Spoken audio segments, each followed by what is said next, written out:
ترمذی کی روایت ہے، بنی اسرائیل میں ایک نوجوان تھا کفل، روزانہ نئی لڑکی اپنے کمرے میں لاتا تھا، شراب اور لڑکی اس کی زندگی تھی۔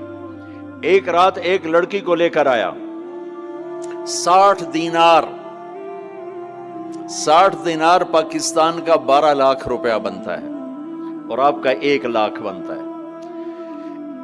1 لاکھ رینڈ دے کر وہ ایک لڑکی کو لے کر آتا ہے۔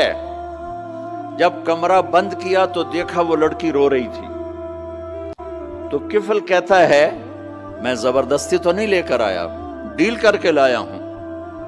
تو وہ روتے روتے بولی، کفل طوائف نہیں ہوں، غریب ہوں، مجھے غربت نے عزت بیچنے تک پہنچا دیا ہے۔ وہ لڑکی رونے لگی، کفل عزت دار ہوں، مجھے غربت نے طوائف بنا دیا ہے۔ تو کفل رو پڑا اور کہنے لگا، میری بہن جس عزت سے آئی تھی چلی جا، جو پیسے دیے ہیں جا اپنی غربت مٹا، ہدیہ 60 دینار 1 لاکھ رینڈ بنتا ہے، جا اپنی غربت مٹا، اور میرے لیے دعا کر، میں بہت گندا انسان ہوں، میں تیری آنسوؤں کو دیکھ کر میں بھی توبہ کرتا ہوں۔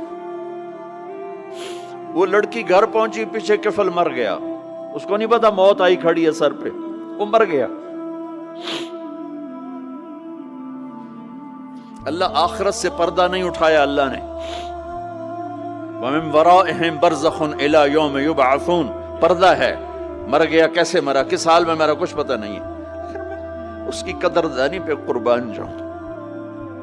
کل اگر یہ مردہ ملتا نا اپنے گھر میں، اس کو کسی نے اٹھانا نہیں تھا، کمرے میں ہی دبا دینا تھا، وہیں پتھروں میں اس کو دبا دینا تھا، یہ ایسا انسان تھا، لیکن وہ تو توبہ کر چکا تھا۔ اور توبہ کے بعد کی زندگی 15 منٹ، آدھا گھنٹہ، گھنٹہ، سوا گھنٹہ، 2 گھنٹے ہے، اور 30 سال کی زندگی زنا اور شراب میں ہے، اور آدھے گھنٹے کی زندگی میں صرف نیت کی ہے۔ کل تک تو بھی سورج میں نہیں دیکھا اور موت نے آ کے اٹھا لیا۔ صبح جب ہوئی تو لوگوں نے دیکھا کفل کے گیٹ پہ لکھا ہوا تھا، ان اللہ قد غفر للکفل، لوگوں اللہ نے کفل کو معاف کر دیا۔ یہ کیوں لکھوایا؟ یہ کیوں لکھوایا؟ اس لیے لکھوایا کہ اب یہ ہمارا دوست ہے، آؤ اس کو عزت سے ہمارے پاس پہنچاؤ۔ یہ شرابی بھی تھا، یہ زانی بھی تھا، یہ سب کچھ تھا۔ اس سے بڑا قدردان کوئی ہے کہ نیکی کرنے کا ایک دن اس کے پاس نہیں؟ ابھی آج اس نے نیت کی ہے کہ آج کے بعد میں نیک بن کے زندگی گزاروں گا، اور موت نے مہلت نہیں دی، خالی نیت پر میرے اللہ نے کیا کر دیا، اتنا بڑا مین گیٹ پہ نورانی سطر سے لکھا ہوا تھا، ان اللہ قد غفر للکفل، اللہ نے کفل کو معاف کر دیا۔ یعنی جاؤ اس کو عزت کے ساتھ لے کر آؤ اور میرے دربار میں پہنچاؤ، یہ اللہ ہے۔ میرے عزیزو، اللہ کے واسطے اپنے اللہ سے دوستی کر